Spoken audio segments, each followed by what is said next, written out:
Hello everyone, my name is Agata Waszkiewicz. I'm one of the organizers of the conference. I cannot wait to interact with you and meet you finally during the conference. And today I will be talking to you about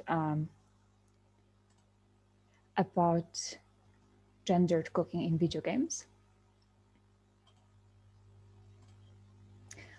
Before I move to the discussion of the intersections between food and game studies, a few words needs to be said about the former.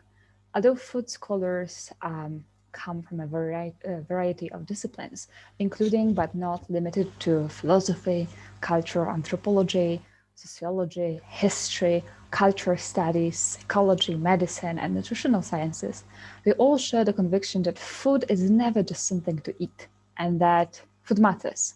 It has weight, and it weights us down. And these are two very often quoted quotes from various food studies scholars. Although food has been an inherent part of Western philosophy and academic discourses since the ancient times, what we refer as critical food studies, which is what interests me the most, is a much younger discipline shaped by feminist scholars, women scholars, or very often Black scholars as well, who have been consistently drawing attention to the gender character of food practices and food-related behaviors. On the screen right now, you can see a few covers of books that are considered very, very crucial in food studies and that, in a way, are key texts or are important in some way. Food and eating are tightly related to the issues of power, and there are strict cultural codes regarding who can eat, what, where, and when. Of course, in many cultures, it is women who are expected to feed their family members, often eating last and the least. These gendered perceptions of food result in the association between certain foods and specific genders, as noted by Carol J. Adams, one of the very, very important food scholars, in her analysis of racial, sexual, and colonial politics of meat. In two influential books, The Sexual Politics of Meat, a feminist vegetarian critical theory from 1990, and The Pornography of Meat from 2004, Adams draws parallels between meat eating and the notions of masculinity in the Western world. The stereotypical association of meat consumption with tough, hegemonic masculinities results in coding vegetarian and vegan diets as feminine, allowing for the emergence of vegetarianism and veganism understood as tools of resistance. Furthermore, she explains that in the masculinized discourses of meat, animals are, and quoting here, made absent through language that renames dead bodies before consumers participate in eating them, which deems animals the absent referent. End of quote. This presentation is part of a broader book project drawing attention to the fact that although food is omnipresent in digital games, it has gained very little academic attention so far. Food often features in digital games and its roles can be as various as the genres in which it can be encountered. For example, Mario from the platformer series, a happy-go-lucky plumber running after his princess consumes mushrooms to gain life and special abilities, while Pac-Man, whom you can see at the bottom of the screen right now, the yellow round creature, also from a in a way platformer game, he relies on fruit pellets to gain advantage over the ghost enemies. Eating fruit allows him to gain temporary abilities and becomes temporarily invulnerable and even have the ability to eat the ghosts instead of being eaten by them. So after Tom Tyler, one can recognize several functions of ludic food specifically, as opposed to the food's role in the story, as, for example, restorative or sustenance, meaning food which restores character lives or satisfies their hunger, if hunger is a separate statistic next to health. Or enhancement, that is food that grants them new abilities, like the one from Pac-Man or Mario. Or resource, when it can be used as a currency or non-edible products, for example, using a carrot as a weapon or to build a house, right? Would be an example of a resource. On the other hand, when talking about food in games, For many, the first association is with cooking games, right? That is a large but vaguely defined genre of games that were originally targeted especially at young women and girls. They usually feature women protagonists running their own restaurants, or like games from the popular Japanese series Cooking Mama, which you can see on the slide here, place players in the role of a cook whose task is to prepare the meals. In my research, I recognize that it is possible to distinguish between cooking games, that is, games where cooking is the central topic of the game, in which protagonists are often women who cook for others or provide food for others, and games featuring cooking, right? So in the latter case, I mean a great body of action adventure or role-playing games that stereotypically target young men or just men in general. They have a combat-heavy gameplay and are focused on exploration. In there, it's usually the male protagonist who cooks, but food is that they consume is useful. So it increases their health, gives them additional abilities, helps in combat, and so on. And additionally, they also eat food that they make themselves. Charlotte Druckmann, among other researchers studying the vast popular genre of cooking shows, draw attention to the fact that, and I'm again quoting here, there has always been a strong distinction between the terms cook and chef, end of quote. This sentiment reflects another gender distinction, one between domestic cooking understood mostly as invisible labor performed by women and cooking as a leisure activity or a hobby picked up by middle-class white men. Furthermore, not only did research found that men tend to have greater freedom to, quoting, pick and choose how to be a foodie than others, end of quote, but also that they have far less negative associations and far more affordances attached to food works. According to Eleanor Herkes and Guy Reedon, who analyzed portrayals of culinary professionals through the example of the MasterChef Chef Australia, a reality cooking show, despite the growing presence of female chefs on television who invert the binary and embody the post-feminist identities by combining the domestic with professional fulfillment, there is still a strong disparity between the representations and attitudes towards male and female chefs. The devaluation of the woman's cooking and the consideration of the masculine cuisine as more sophisticated and of higher value tend to be paired with different ways in which the identities of celebrity chefs are constructed.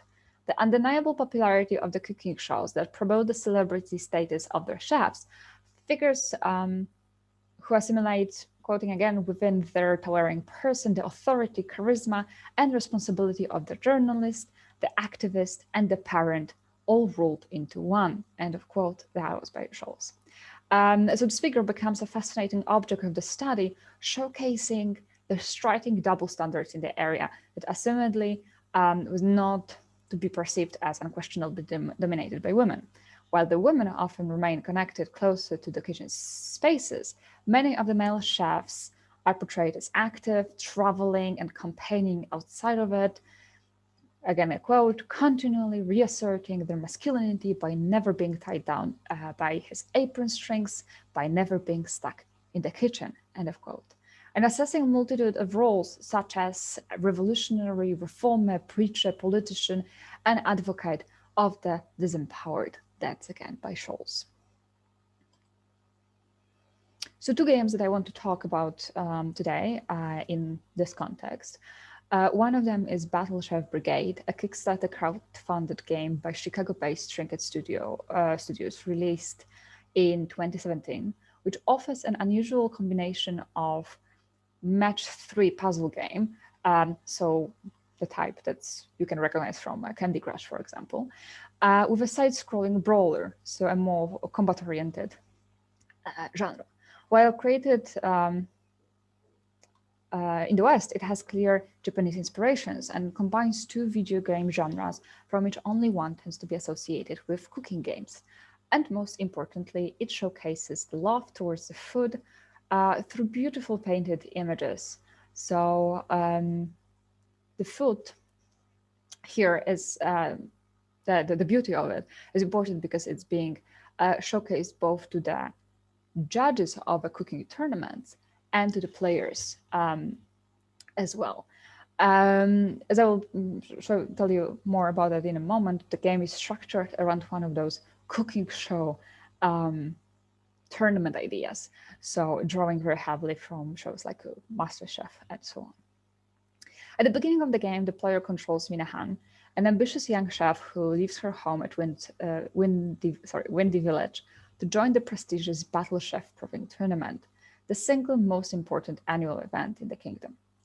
Winning it is Mina's one and only dream, because winning of it allows her to join elite Battle Chef Brigade, named such due to the fact that the royal guards double as warriors and skilled cooks, or also fight by cooking sometimes.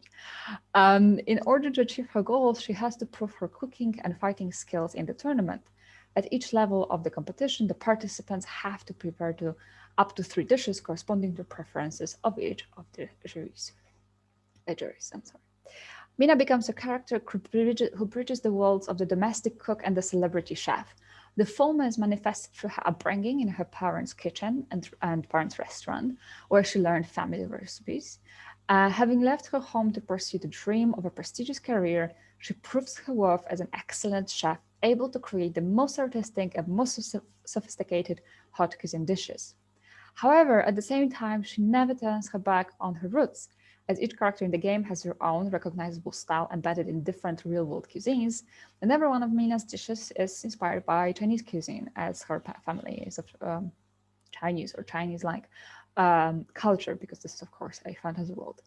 And as if she does not want to depart from the food that she grew up with. She also has a lot of meanings. I don't have time here to delve into the racial importance and significance or the ways in which food is always connected with race, but you can already see that this is not without meaning here as well.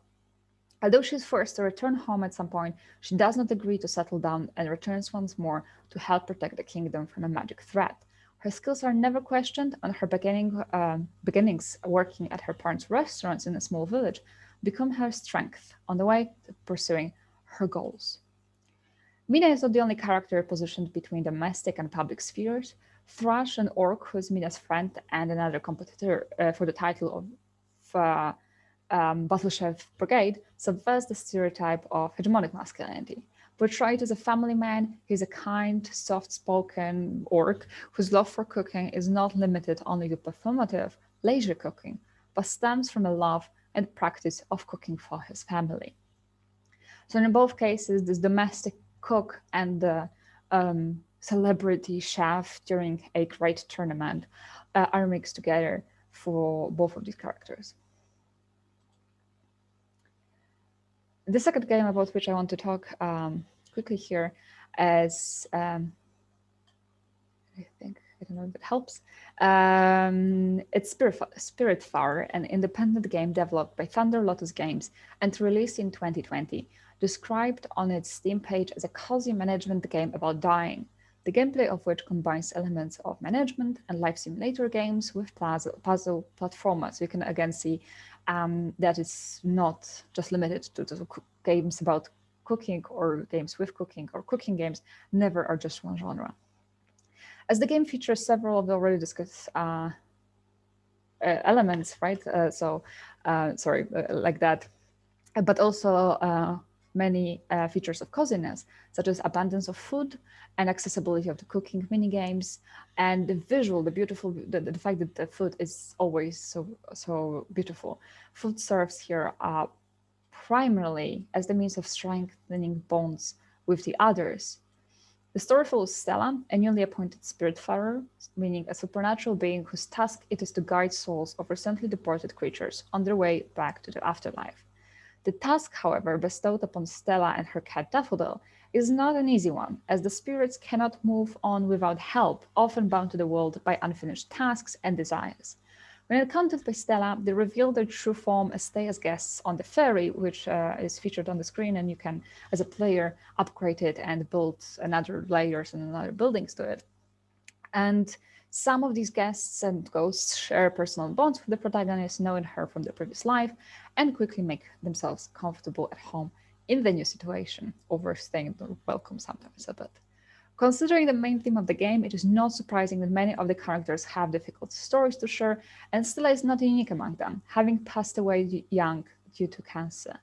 When her past is gradually revealed, it turns out that both her life after and before death revolves around caring for others, as she used to be a nurse who worked with terminally ill patients. Thus, in her afterlife, she continues the role of the caretaker by putting others' needs ahead of her own, which also is shown through cooking, which is one of many tasks that she can perform for the people, for the ghosts, for the guests. So unlike Battle Chef Brigade, where cooking was characterized by speed and time pressure, here cooking requires time. And Stella gathers ingredients, puts them into the oven, and when it's ready, takes the food out. You can see that also on the screen, that moment of happiness when the food is ready. But also it requires time. So the player is encouraged to leave a kitchen and do other tasks at the same time, evoking that category of multitasking, which is characteristic to many other game genres like time management games or farming simulators. Tying closely to the discussion regarding cooking genres and but also the way that casual or those independent games often evoke the idea of women's domestic labor, which also is usually fragmented, right? So these games uphold the construction that allows for short moments of interrupted play. There's a lot of short tasks that can be performed, including cooking, but also it encourages the woman, who was Stella, but also players, to use cooking as just one of the many things that can happen at the same time. Placing it as something that can be done, first of all, is done for others, but also something that's being done in the background of other tasks, or multitasking again. Although Spiritfarer is a very inclusive game in terms of the presentation of characters, the way it casts Stella as the only provider of food for her guests, and the way it positions food as an activity that is being performed in the background, simultaneously with many other activities such as fishing, gathering ingredients and resources, expanding the ship, tending to the colony in the fields, and so on, is very telling of the way cooking is perceived in forms of gendered labor. So women who are expected to prepare dinner, clean the house, do their work, clothe, and so on, all at the same time. So very briefly, for the end here, cooking and food are always gendered, and that also manifests in video games, and even those video games that are more inclusive or more focused on, emphasizing the inclusivity, yeah. And so food is always entangled with the issues of gender, but also rights. I didn't have time to talk about it during this presentation, but it is important to notice that both Mina, who's Chinese, and Stella, who's a Black woman, are those who are being here, the ones cooking the most and being the most engaged in the cooking. Thank you very much for that, and looking forward to see you all